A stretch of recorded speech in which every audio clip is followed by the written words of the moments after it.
ఇందా ముఖాన్ని పెట్టారు. ఇది చూద్దాం, ఇది చూద్దాం.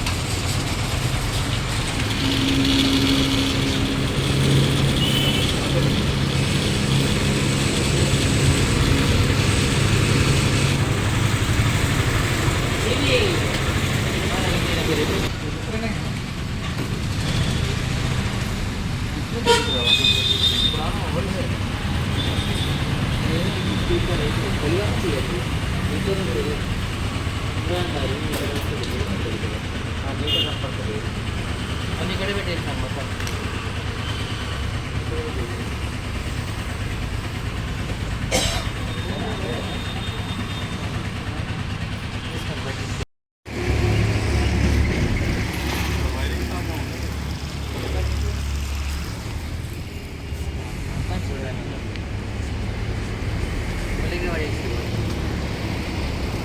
ఇప్పుడు మీ దగ్గరికి వచ్చిన పండుగ గాలి ఎట్లా కుడుతున్నాము?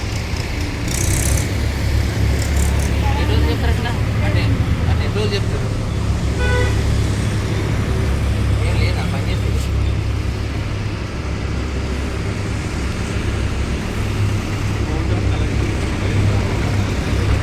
కరెక్ట్ ఎప్పుడు 3 months చూద్దాం. రోడ్ వర్క్ కరెక్టే. ఇప్పుడు మీ పంపినట్టు బట్టి ఎన్నో రోజులు ఈ రోడ్ వర్క్ తర్వాత 3 months. 3 months. ఈ ఎయిర్ మిషన్ పనిచేయడానికి కాంప్లీట్ చేసడానికి చెప్పింది. అర్థమైందా? ఎప్పుడు బాగా చేపిస్తారండి? 1 week లో పట్టినా 1 week లో ఎయిర్ మిషన్ కనుక బాగా చేయకపోతే మళ్ళీ కొద్దిగా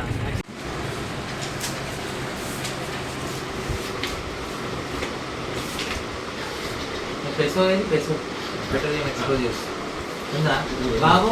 పెట్రోలియం ఎక్స్పోజ్ తీసుకో. ఇదే మీ మేనేజర్ ఎప్పటి నుంచి పని చేస్తుంది ఇక్కడ? తెలుసా పెట్రోలియం ఎక్స్పోజ్ తెలుసా? పెద్ద మీద సింహం బొమ్మ ఉంటుంది. అర్థమైందా? ఫైల్ మెయింటైన్ చేస్తున్నారా? ఇప్పుడు కానీ పెట్రోల్ కలిసి ఉంది అన్నారనుకో, వెంబడి పని పెట్రోల్ కలిసి ఉందంటే మేనేజర్ ఉన్నాను అనుకుంటా కాబట్టి ఆ సార్లు పెట్రోల్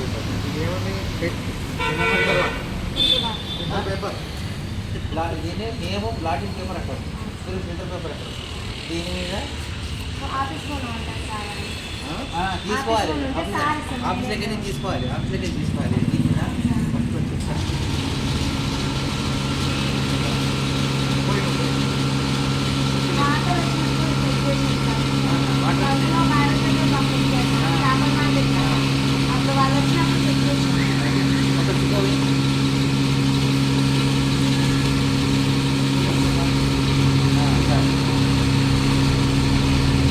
పెట్రోల్ బంకులో కల్తీ ఉంటే మామూలుగా పెట్రోల్ బంకులో కల్తీ సమస్య రాదు, ఎందుకంటే చాలా జాగ్రత్తగా ఉంటుంది. పెట్రోల్ బంకులో కనుక కల్తీ ఉంటే వినియోగదారులు ఈ మాదిరిగా ఫిల్టర్ పేపర్ను వాడుకొని దాంట్లో కల్తీ ఉంటాయి. ఒకవేళ ఏమాత్రం కల్తీ ఉన్నా కానీ ఫిల్టర్ పేపర్ అనేది రంగు మారుతుంది. రంగు మారేసి ఎట్లా రంగు మారుతుంది? ఏమొస్తుంది రంగు ఇట్లా వైట్ ఉన్నట్టే ఉంటుంది సార్, వేరే కలర్. ఆ రంగు మారేసి ఇప్పుడే తెలిసిపోతుంది కల్తీ ఉన్నది ఏమో తెలుస్తుంది. ఎందుకంటే ఎవరైనా వినియోగదారులు కనుక పెట్రోల్ బంకులో కానీ పెట్రోల్ కానీ కల్తీ ఉందని ఏమాత్రం అనుమానం చేసినా కానీ అడగచ్చు, మేము కల్తీ ఉందని చెక్ చేసుకుంటామంటే వీళ్ళు ఇస్తారు. ఒకవేళ ఫిల్టర్ పేపర్ లేదు అనుకుంటే కూడా పెట్రోల్ బంక్ మీద ఫిర్యాదు చేయవచ్చు. ఎందుకంటే పెట్రోల్లో తనిఖీ, పెట్రోల్లో నాణ్యత ఉందా లేదని పరీక్షించుకునే హక్కు వినియోగదారులకు ఉంది. కాబట్టి ఏ వినియోగదారుడైనా కానీ గట్టిగా అడగచ్చు. ప్లస్ ఒకవేళ క్వాంటిటీ తక్కువైనా కానీ మా క్వాంటిటీ తక్కువైందని ఉపయోగించి కూడా అడగచ్చు. కాబట్టి ఇంకోటి, పెట్రోల్ బంకులో మూత్రశాలలు మంచిగా లేకపోయినా, మంచినీటి వసతి లేకపోయినా కానీ అడిగే హక్కు వినియోగదారులకు ఉంది. కాబట్టి పెట్రోల్ బంకుల వాళ్ళు కూడా మంచి నీళ్ళని ఖచ్చితంగా ఏర్పాటు చేయాలి. అంతేకాకుండా మరుగుదొడ్లో కూడా పరిశుభ్రంగా ఉండి తీరాలి. ఎందుకంటే మరుగుదొడ్ల నిర్వహణకు ప్రభుత్వ సంస్థలే మనకు తగిన మొత్తం చెల్లిస్తున్నాయి. కాబట్టి ఎందుకంటే ప్రతి పెట్రోల్ బంకులో కూడా వినియోగదారులు ఒక విఐపీగా పరిగణించాలి. అంటే ఇక విఐపీ వచ్చారని చెప్పి సత్యమర్యాద చేయడం కాదు.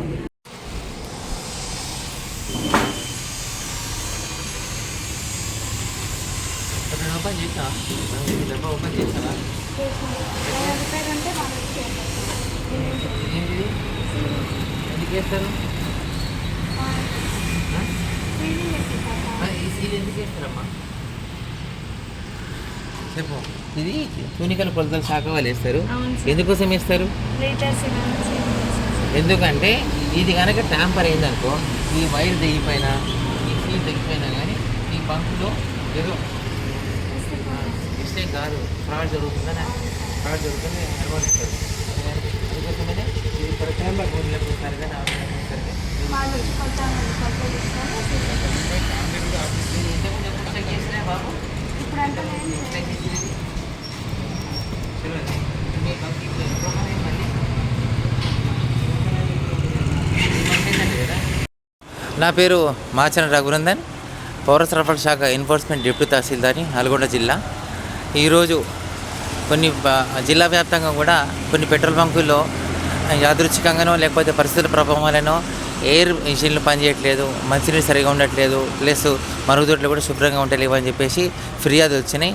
ఈ ఫిర్యాదులు వచ్చిన తరిమిలా జిల్లా వ్యాప్తంగా కూడా ఎక్కడైనా సరే నేషనల్ హైవేలో కానీ, టౌన్లో కానీ, గ్రామీణ ప్రాంతాల్లో కానీ ఎక్కడైనా సరే పెట్రోల్ బంకుల్లో మరుగుదొడ్లు శుభ్రంగా ఉండాలి, ప్లస్ మంచినీళ్ళ వసతి ఉండాలి, ప్లస్ ముఖ్యంగా ఎయిర్ మిషన్లు పనిచేయట్లేదు, రిపేరింగ్లో ఉన్నాయి, చేపిస్తాము అని చెప్పేసి ఇవే వస్తున్నాయి కామెంట్స్.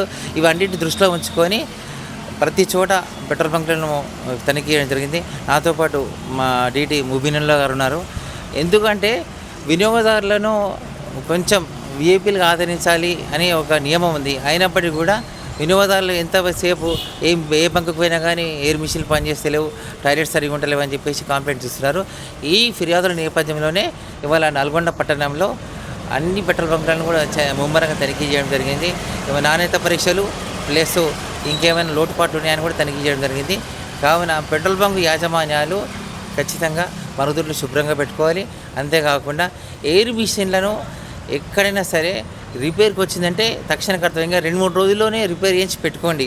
నెలల తరబడి అట్లే పెట్టుకోవడం వల్ల అది చిలికి గాలివాలంగా మారి ఫిర్యాదులు దాకపోతాయి. కాబట్టి పెట్రోల్ బంక్ యాజమాన్యాలకు, మేనేజర్లకు నేను ఒకటే సూచిస్తున్నా, మీరు కనుక ఎయిర్ మిషన్లను అట్లనే గాలికి వదిలేసి అవి ఖరాబ్ అయిపోయినాయి, ఇంకా వాటి సంగతి సంబంధం లేదన్నట్టుంటే మాత్రం చాలా చోట్ల చిన్న విషయమే పెద్ద విషయంగా మారేసి కంప్లైంట్ దాకా వస్తుంది. అంతేకాకుండా టాయిలెట్లను కూడా మస్ట్ అండ్ షుడ్ నీట్గా క్లీన్గా పెట్టుకోవాల్సిందే. ఇంకోటి మంచినీళ్ళను కూడా ఏ మాత్రం వితౌట్ డౌట్ క్లీన్గా పెట్టుకోవాలి. కొంచెం చెప్పండి సార్. ఇప్పుడు నియమ నిబంధనలకు ఉల్లంఘించి ఉన్న పెట్రోల్ బంకులు ఎన్ని మీ దృష్టికి వచ్చినాయి? వారిపై ఎటువంటి యాక్షన్ తీసుకోబోతున్నారు? మేము నల్గొండ పట్టణంలో పెట్రోల్ బంకుల తనిఖీని ఈరోజు ఉదయమే స్టార్ట్ చేయడం జరిగింది. అయితే మెయిన్ కాన్సెప్ట్ ఏంటంటే నియమ నిబంధనలు ఉల్లంఘించి ఎన్ని మీ దృష్టికి వచ్చినాయి సార్? ఎన్ని బంకులు మీ నిబంధనలు పాటించట్లేదు, వాళ్ళ మీద ఎటువంటి చర్యలు తీసుకున్నారు? నియమ నిబంధనలు పాటించట్లేదు అంటే ఎక్కువ మటుకు పెట్రోల్ బంకుల్లో ఎక్కడ పోయినా కానీ ఎయిర్ మిషన్లు పనిచేయట్లేదు, ప్లస్ మంచినీళ్ళ వసతి లేదు. మంచినీళ్ళు అంటే ఒక కొద్దులు స్టోరేజ్ ఉన్నాయి అని చెప్పేసి ఫిర్యాదులు చాలా వచ్చినాయి. అంటే కన్జ్యూమర్ ఫోరం ఉంటుంది కదా, దానికి వచ్చినుండే. అయితే దాన్ని బేస్ చేసుకొని ఇవాళ ర్యాండమ్గా ఆల్ పెట్రోల్ బంక్స్లో చెక్ చేయడం జరిగింది. ఇవాళ నల్గొండ పట్టణంలో శివ సాయన్న పెట్రోల్ బంకులో తనిఖీ చేయడం జరిగింది. ఇప్పుడు స్కైమాక్స్ పెట్రోల్ బంకులో కూడా తనిఖీ చేయడం జరిగింది. స్కైమాక్స్ పెట్రోల్ బంకులో ఎయిర్ మిషన్ పనిచేయట్లేదని చెప్పి మా దృష్టికి వచ్చింది. వాళ్ళకు 2 వారం రోజులు వ్యవధి ఇవ్వడం జరిగింది. ఈ వారం రోజుల వ్యవధిలో కనుక ఎయిర్ మిషన్ బాగా చేయించకపోతే జాయింట్ కలెక్టర్ దృష్టికి ఇది విషయం తీసుకుపోయేసి జాయింట్ కలెక్టర్ మేము ఏవైతే తనిఖీ నివేదిక ఉందో ఆ తనిఖీ నివేదికను పెట్టేసి ఈ రకంగా పెట్రోల్ బంకులో ఎయిర్ మిషన్ పనిచేయట్లేదు, గత 3 మాసాల నుంచి కూడా ఎయిర్ మిషన్ కండిషన్లో లేదు అని చెప్పేసి అయితే జాయింట్ కలెక్టర్ గారు ఆయన విచక్షణ మేరకు పెనాల్టీ విధించే అవకాశం ఉంది. అంతేకాకుండా నియమ నిబంధనలు అంటే కంపల్సరీ బేసిక్ కమ్యూనిటీస్ అనేది ఏర్పాటు చేయడం అనేది పెట్రోల్ బంక్ యాజమాన్యాలకు ఒక నిబంధన ఉంది. ఆ నిబంధన కనుక ఉల్లంఘిస్తే చమురు సంస్థలు డైరెక్షన్ మేరకు జిల్లా కలెక్టర్ గారు కానీ అదనపు కలెక్టర్ గారు కానీ 25,000 వరకు జరిమానా విధించే అవకాశం ఉంది. నియమ నిబంధనలు ఉల్లంఘించి ఎన్ని మీ దృష్టికి వచ్చినాయి సార్? ఎన్ని బంకులు మీ నిబంధనలు పాటించట్లేదు, వాళ్ళ మీద ఎటువంటి చర్యలు తీసుకున్నారు? నియమ నిబంధనలు పాటించట్లేదు అంటే ఎక్కువ మటుకు పెట్రోల్ బంకుల్లో ఎక్కడ పోయినా కానీ ఎయిర్ మిషన్లు పనిచేయట్లేదు, ప్లస్ మంచినీళ్ళ వసతి లేదు. మంచినీళ్ళు అంటే ఒక కొద్దులు స్టోరేజ్ ఉన్నాయి అని చెప్పేసి ఫిర్యాదులు చాలా వచ్చినాయి. అంటే కన్జ్యూమర్ ఫోరం ఉంటుంది కదా, దానికి వచ్చినుండే. అయితే దాన్ని బేస్ చేసుకొని ఇవాళ ర్యాండమ్గా ఆల్ పెట్రోల్ బంక్స్లో చెక్ చేయడం జరిగింది. ఇవాళ నల్గొండ పట్టణంలో శివసాయన్న పెట్రోల్ బంకులో తనిఖీ చేయడం జరిగింది. ఇప్పుడు స్కైమాక్స్ పెట్రోల్ బంకులో కూడా తనిఖీ చేయడం జరిగింది. స్కైమాక్స్ పెట్రోల్ బంకులో ఎయిర్ మిషన్ పనిచేయట్లేదని చెప్పి మా దృష్టికి వచ్చింది. వాళ్ళకు 2 వారం రోజులు వ్యవధి ఇవ్వడం జరిగింది. ఈ వారం రోజుల వ్యవధిలో కనుక ఎయిర్ మిషన్ బాగా చేయించకపోతే జాయింట్ కలెక్టర్ దృష్టికి ఇది విషయం తీసుకుపోయేసి జాయింట్ కలెక్టర్ ఈ మేము ఏవైతే తనిఖీ నివేదిక ఉందో ఆ తనిఖీ నివేదిక పెట్టేసి ఈ రకంగా పెట్రోల్ బంకులో ఎయిర్ మిషన్ పనిచేయట్లేదు, గత 3 మాసాల నుంచి కూడా ఎయిర్ మిషన్ కండిషన్లో లేదు అని చెప్పేసి అయితే జాయింట్ కలెక్టర్ ఆయన విచక్షణ మేరకు పెనాల్టీ విధించే అవకాశం ఉంది. అంతేకాకుండా నియమ నిబంధనలు అంటే కంపల్సరీ బేసిక్ కమ్యూనిటీస్ అనేది ఏర్పాటు చేయడం అనేది పెట్రోల్ బంక్ యాజమాన్యాలకు ఒక నిబంధన ఉంది. ఆ నిబంధన కనుక ఉల్లంఘిస్తే చమురు సంస్థలు డైరెక్షన్ మేరకు జిల్లా కలెక్టర్ గారు కానీ అదనపు కలెక్టర్ గారు కానీ 25,000 వరకు జరిమానా విధించే అవకాశం ఉంది. మీ వ్యాపారం అభివృద్ధి కావాలని కోరుకుంటున్నారా? అయితే వెంటనే క్యూనస్ని సంప్రదించండి. Schools, colleges, banks, shops, office promotions, land promotions, political promotions, restaurant promotions, hospital promotions, పుట్టినరోజు వేడుకలు, శుభకార్యాలు, వ్యాపారాలు ఏవైనా, సందర్భం ఏదైనా ఇప్పుడే క్యూనస్ ద్వారా తెలియజేయండి. మీ వ్యాపారాన్ని అభివృద్ధి చేసుకోండి.